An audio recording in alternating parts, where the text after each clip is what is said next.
اپنی جوانی اور شباب پر متکبر نہ ہوا کرے کہ کہیں وہ بیمار بنا کر زندگی بھر کے لیے بستر علالت کے سپرد نہ کر دے۔ کوئی اپنی تونگری اور دولت پہ تکبر نہ کیا کرے کہ کہیں وہ تونگر سے در در کا گدا گر نہ بنا دے۔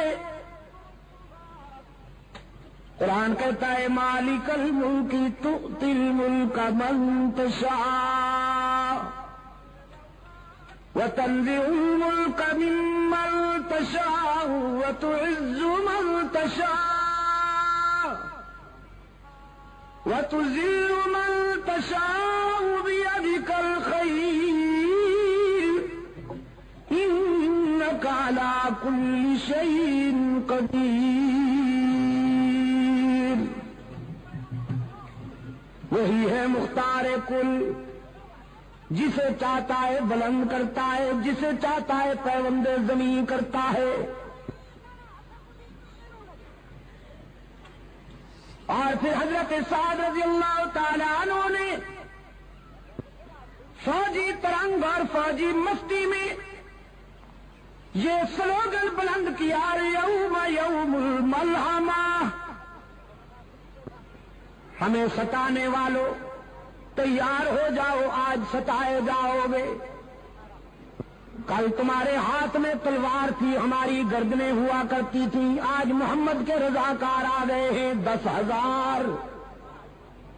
آج ہماری تلوار ہوگی اور تمہاری گردنیں ہوں گی۔ ہوا کی لہروں نے حضرت سعد رضی اللہ تعالیٰ عنہ کا یہ جذباتی ماتو بارگاہ رحمت تک پہنچایا۔ رسول اکرم صلی اللہ علیہ وسلم نے حضرت سعد کو اپنے پاس بلایا، فرمایا سعد تم کیا کہہ رہے ہو؟ عرض کیا اللہ کے رسول، میں اسلام کے دشمنوں کی حوصلہ شکنی کرتے ہوئے یہ کہہ رہا ہوں الیوم یوم الملحمہ، آج تصادم کا دن ہے، آج ٹکر کا دن ہے، آج انتقام اور بدلے کا دن ہے۔ رحمت للعالمین صلی اللہ علیہ وسلم کی آنکھوں میں رحمت کے موتی تیر آئے۔ حبیب کبریا صلی اللہ علیہ وسلم نے فرمایا سعد تم انتقام کا نعرہ بلند کرتے ہو، میری رحمت کو تکلیف ہوتی ہے، نعرہ تکبیر، میرے ضمیر پہ چوٹ لگتی ہے، تمہیں یہ نعرہ بلند کرنے کی اجازت نہیں۔ حضور نے تادیباً وہ پرچم لے کر ایک اور رضاکار کے حوالے کر دیا۔ صحابہ کرام نے عرض کیا اللہ کے رسول، ہمیں تو ان سنگ دلوں کا وہ ماضی یاد ہے کہ جب انہوں نے بلال کو گرم ریت پر لٹا دیا، جب ان آدم خورو نے سمیہ کو مکہ کے چوراہے پہ 2 لخت کر دیا، ہمیں تو ان آدم خورو کی وہ زیادتیاں یاد ہیں۔ رحمت عالم صلی اللہ علیہ وسلم نے فرمایا مجھے بھی یاد ہے، میں اچھی طرح جانتا ہوں، یہ شہر مجھے جانتا ہے، میں اس کے در و دیوار سے مانوس ہوں، یہ وہی گلیاں ہیں جن میں میرے لیے کانٹے بچھائے جاتے تھے، یہ وہی شہر ہے جس کے نوجوان میری ہوٹنگ کے لیے جلوس نکالا کرتے تھے، یہ وہی باشندے ہیں جو میں مجھ پہ سنگ باری کر کے مجھے لہولہان کر دیا کرتے تھے، یہ وہی مکان ہیں جن کی چھتوں پر عورتیں کوڑا کرکٹ لے کے میری انتظار کیا کرتی تھی۔ لیکن تم جانتے نہیں کہ میں یہ سارے ظلم سہنے کا عادی ہوں، یہ ستانے کے عادی ہیں، ہم معاف کرنے کے عادی ہیں، ان کے دامن پتھروں سے بھرے ہوئے ہیں، ہمارا ظرف عفو و درگزر سے معمور۔ شاید تمہیں وہ یاد نہیں کہ یہ ساری چوٹیں سہ کر میں بیت اللہ میں پہنچتا جبکہ میرے جسم سے خون بہ رہا ہوتا، جبکہ میرے پاؤں میں کانٹے چبھے ہوئے ہوتے، جبکہ میرے جذبات ان کے سنگین ناروں سے زخمی ہوتے، میں بیت اللہ میں جا کے کیا کہا کرتا تو تمہیں کچھ یاد ہے کہ نہیں؟ بیت اللہ میں جا کے عبداللہ کا یتیم اللہ کے حضور عرض کرتا میرے معبود اپنے محبوب کو زخمی دیکھ کر کہیں تیرا غضب جوش میں نہ آ جائے، تو نے دیکھا کہ ستایا گیا ہوں، تو نے دیکھا کہ سنگ باری کی گئی ہے مجھ پر، تو نے دیکھا کہ میرے جسم سے لہو ٹپک رہا ہے، تو نے دیکھا کہ مجھ پہ کوڑا پھینکا جا رہا ہے، تو نے دیکھا کہ میری کردار کشی کی مہم چلائی جا رہی ہے، سوشل بائیکاٹ کیا جا رہا ہے، لیکن میرے معبود میں تیرے در پہ اس لیے نہیں آیا کہ اپنے ستانے والوں کی ہلاکت و بربادی کی دعا کروں، میں تو تیرے در پہ اس لیے آیا ہوں کہ زندگی کے کسی مرحلے پر اگر ان کے مظالم اور ان کے ستم ہائے مسلسل کی وجہ سے یہ تجھ سے دعا کروں کہ خداوندہ انہیں تباہ کر دے، انہیں ہلاک کر دے، تو تجھے اس گھر کی عظمت اور میری محبت کا واسطہ کہ میری وہ ہلاکت والی دعا کبھی قبول نہ کرنا، اگر میں کہوں بھی تو انہیں ہلاک نہ کرنا۔ کوہاٹ کے دوستوں، عزیز نوجوانوں، جنگ میں بڑے بڑے لوگوں کا اشتعال قابو میں نہیں آتا، بڑے بڑے لوگ اپنی عظمت فراموش کر بیٹھتے ہیں، لیکن رحمت عالم صلی اللہ علیہ وسلم کے اعتدال و توازن کا اندازہ کیجیے کہ میدان جنگ میں ایک کافر کی تلوار حضور پہ اٹھی، اللہ نے اپنے معبود کی حفاظت فرمائی، اس کا وار خطا گیا، اب رحمت عالم کی تلوار اٹھی، وہ کافر شمشیر رسالت کی زد میں تھا، اگلے لمحے وہ تلوار کافر کا سر قلم کر سکتی تھی، لیکن رحمت عالم صلی اللہ علیہ وسلم نے اپنی اٹھی ہوئی تلوار کو روک لیا، اپنے پیچھے کھڑے ہوئے اپنی مراد و مدعا فاروق اعظم کو اپنی تلوار دیتے ہوئے فرمایا، عمر تم اس سے نمٹو۔ فاروق اعظم رضی اللہ تعالیٰ عنہ عرض کرتے ہیں، اللہ کے محبوب میں تو اس سے نمٹ لوں گا، لیکن آج میں چاہتا تھا کہ میں نبی کی تلوار کے جوہر نبی کے ہاتھوں سے دیکھوں، آج میں انتظار کر رہا تھا کہ آپ کی تلوار سے کوئی کافر کٹ کے گرے تڑپے اور اس کی طرف دیکھ کر میں اپنے جذبہ حریت کو جلا بخشوں۔ رحمت عالم صلی اللہ علیہ وسلم اشکبار ہو گئے، فرمایا عمر تم جانتے نہیں کہ نبی کا قاتل اور نبی کا مقتول دنیا میں سب سے بڑا بدنصیب ہوتا ہے، جو کسی نبی کو شہید کرے وہ بھی دائمی جہنمی، جو کسی پیغمبر کے ہاتھوں سے مارا جائے وہ بھی دائمی جہنمی۔ تو میرے عمر میں انسانوں کو جہنم سے نکالنے آیا ہوں، جہنم میں دھکیلنے تو نہیں آیا۔ میں چاہتا ہوں کہ نہ کوئی ایسا بدنصیب ہو کہ اس کے ہاتھوں سے میں مارا جاؤں، نہ کوئی ایسا بدنصیب ہو کہ وہ میرے ہاتھوں سے مارا جائے۔ ارباب علم و دانش، حد نہیں ہو گئی، حد نہیں ہو گئی شفقت اور رحمت کی کہ پوری 23 سالہ عسکری زندگی میں کوئی ایک انسان بھی براہ راست رسول اللہ کی تلوار سے نہیں مارا گیا، کوئی ایک بھی انسان۔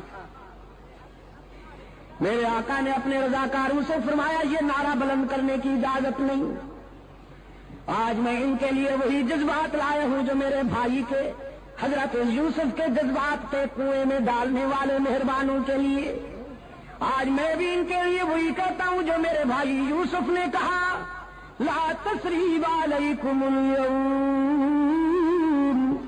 آج تمہیں تمہارے ماضی پر شرمندہ بھی نہیں کیا جائے گا، تو تم بھی جاؤ مکہ کی گلیوں میں جا کے، مکہ کے ہر دروازے پہ جا کے میرا پیغام پہنچاؤ، الیوم یوم المرحمہ، آج بدلے اور انتقام کا دن نہیں، آج عبداللہ کا یتیم تمہیں معاف کرنے کے لیے آیا ہے، آج آمنہ کا لال تمہیں دامن رحمت میں چھپانے کے لیے آیا ہے، ڈرتے کیوں ہو؟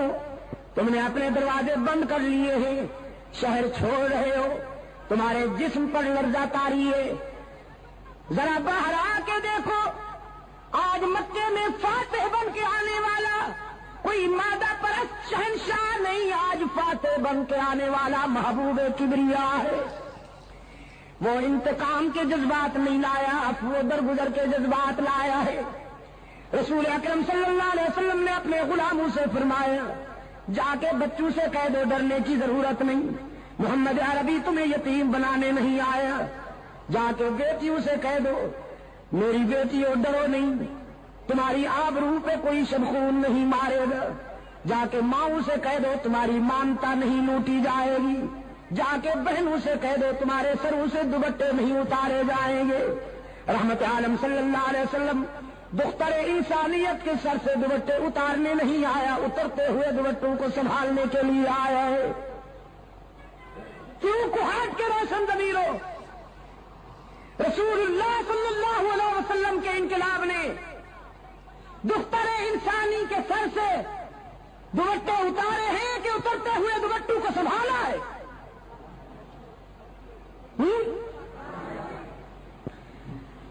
اور دور حاضر کا مستشرق، جدید مفکر، اے کاش کہ اسے اتنا پانی ملتا کہ وہ ڈوب کے مر جاتا۔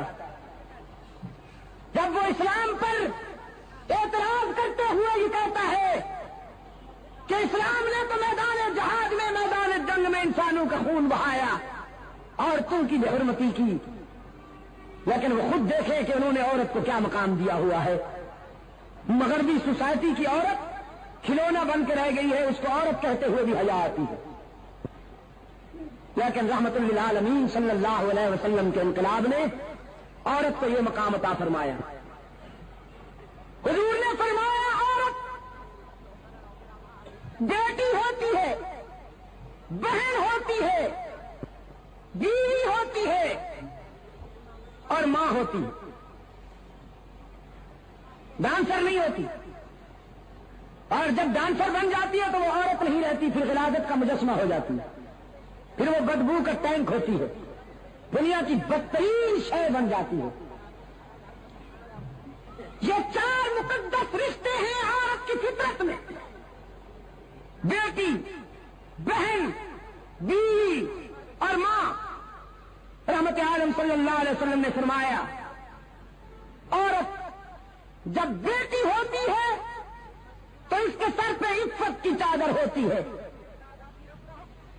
عورت جب بہن ہوتی ہے تو اس کے سر پہ عصمت کا دوپٹہ ہوتا ہے، جب یہ بیوی ہوتی ہے تو اس کے جذبات میں وفا کی بلندیاں ہوتی ہیں، جب یہ ماں بنتی ہے تو اس کے قدموں میں جنت ملتی ہے۔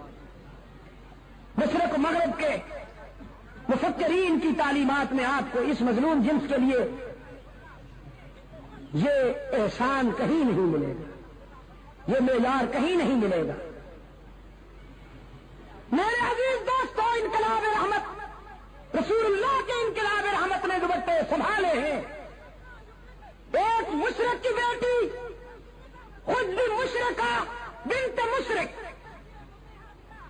بارگاہ رسالت میں جنگی قیدی بن کے آتی ہے۔ حاتم طائی کی بیٹی تھی، اپنے دور کا بہت بڑا سخی گزرا ہے حاتم طائی۔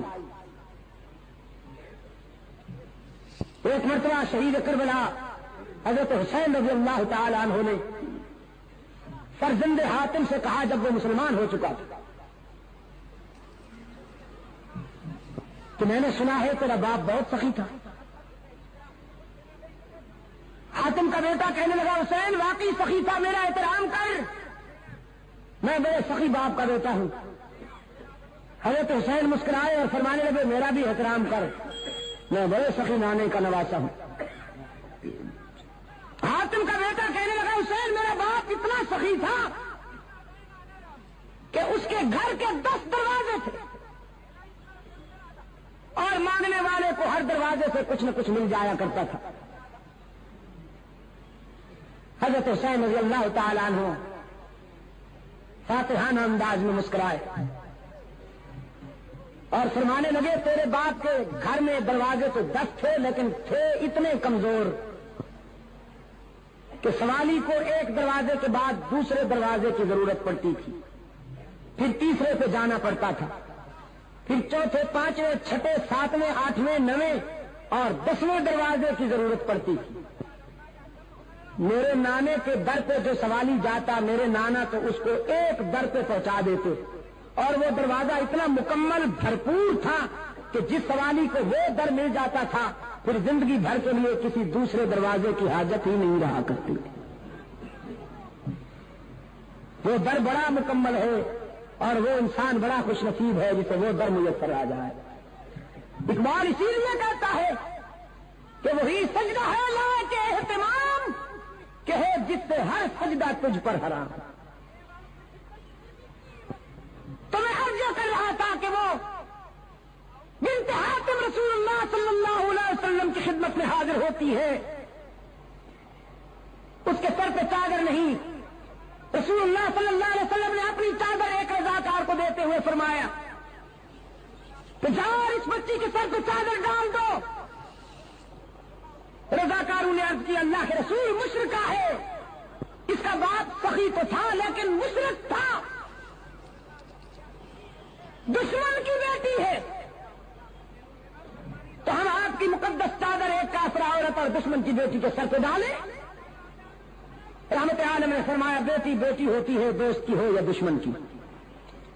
میرے ہاں معیار یہ نہیں ہے کہ دشمن کی بیٹی ہو تو اس کی رسوائی برداشت کی جائے, اپنے کی بیٹی ہو تو اس کی عزت افزائی کی جائے.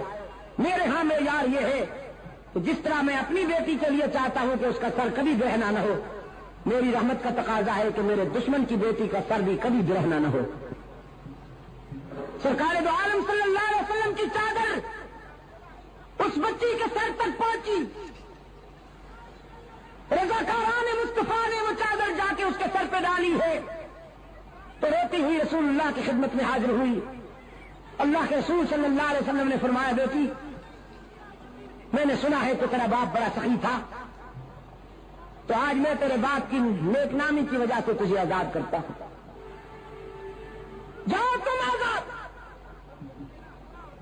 وہ بیٹی کہتی ہے اللہ کے رسول دریائے رحمت جوش میں ہے تو میں اکیلے آزادی کیوں قبول کروں؟ یہ میرے قبیلے کی عورتیں میرے ساتھ آئی ہیں, پہلے انہیں آزاد کیجئے پھر میں آزادی قبول کروں گی. رحمت عالم صلی اللہ علیہ وسلم مسکرائے, فرمایا ماشاء اللہ صحیح نسل ہو اپنے باپ کی, جاؤ تمہیں تیرے باپ کی وجہ سے اور ان کو تیری انسانی ہمدردی کی وجہ سے آزاد کرتا ہوں, تم سب آزاد. قبیلہ طے کی عورتیں جب آزادی کا اعلان سنتی ہیں اور اگلے لمحے وہ ساری عورتیں رسول اللہ صلی اللہ علیہ وسلم کے اسلام کے حلقے میں تھیں, ان کی زبان پہ کلمہ اسلام مچل رہا تھا. رسول اللہ صلی اللہ علیہ وسلم کی سیرت طیبہ اور حضور کی ولادت, اس پر آپ کی اظہار مسرت کا صحیح طریقہ یہ ہے کوہاٹ کے دوستوں کہ اپنے اندر کردار کی وہ بلندیاں پیدا کیجئے کہ تلوار اٹھانے کی ضرورت ہی نہ پڑے. تیاری کیجئے, حکم ہے اعدوا لهم ما استطعتم من قوة ومن رباط الخيل. اتنی تیاری کیجئے کہ آپ کے دشمن کے حوصلے پست ہو جائیں, لیکن سب سے زیادہ توجہ کردار پہ دیجیے. آپ نے اگر اپنے اندر وہ کردار پیدا کر لیا تو انشاءاللہ اسلحہ وہ کام نہیں کرے گا جو آپ کا کردار کام کرے گا. میں شیخ الحدیث حضرت مولانا محمد زکریا رحمت اللہ تعالی علیہ کے والد گرامی کا ایک واقعہ بیان کیا کرتا ہوں دوستوں کی خدمت میں. بہت سے دوست آج اس اجتماع میں نئے ہیں, ان کی معلومات کے لیے عرض کر دیتا ہوں. حضرت مولانا محمد زکریا رحمت اللہ تعالی علیہ کے والد گرامی ابھی پچھلے دنوں ان کا انتقال ہوا. مدینہ منورہ میں انہوں نے انتقال فرمایا. زندگی کا ایک طویل حصہ اس انتظار میں مدینہ میں آئے, اکثر دعا بھی کیا کرتے تھے. اللہ نے اس درویش کی دعا کو شرف قبولیت بخشا, باب جبریل سے جنازہ اٹھا, جنت البقیع میں ٹھکانہ مل گئے. ان کے والد گرامی سے حضرت مولانا محمد یحییٰ رحمت اللہ تعالی علیہ, ان کے زمانہ میں ایک ہندو مسلم فساد ہوا. سوچ کر میں نے تجھے تیرا پرس واپس کر دیا, جاؤ اپنا کام کرو. نسبت بڑی بات ہوتی ہے عزیز دوستو. 18 ہندو مولانا سے عرض کرتے ہیں ہم نے سوچا جب غلام اتنا سچا ہے اس کا آقا کتنا سچا ہوگا, ہم فیصلہ کر کے آئے ہیں کہ ہمیں بھی اسی کا غلام بنا دیجئے جس کی غلامی نے آپ کو حق و صداقت کی یہ بلندیاں عطا کی. مولانا کے ہاتھ پر انہوں نے کلمہ پڑھا، اسلام قبول کیا. کہنے لگے مولانا عدالت کا وقت ابھی ختم نہیں ہوا، چلیے ذرا. اب کیونکہ ہم مسلمان ہو گئے ہیں، فرض ملکیت ہمارے پاس ہے، مثل عدالت میں موجود ہے، ہم بیان دیتے ہیں کہ زمین مسجد کو ملنی چاہیے. عدالت میں آ کے انہوں نے بیان دیا کہ اب چونکہ ہم مسلمان ہو چکے ہیں، اس زمین کے اصل مالک ہم ہیں، تو آپ یہ زمین مسجد کے نام الاٹ کر دیجیے. اس نے مصر کو معائنہ کیا تو دیکھا کہ واقعی یہی لوگ اصل مالک تھے زمین کے. زمین مسجد کے نام الاٹ ہو گئی.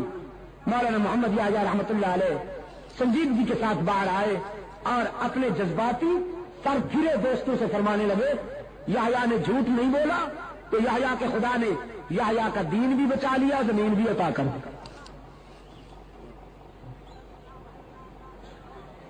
میرا پیغام آپ کے لیے آج یہی ہے کہ آپ حضور اکرم کی ولادت کا جشن یا خوشی اس طرح منائیے کہ رسول اللہ کے زیادہ حیات کو اپنا کر رحمت عالم کا کردار کو اپنی زندگی میں جگہ دیجیے، پھر دیکھیے اثرات کیا ہوتے.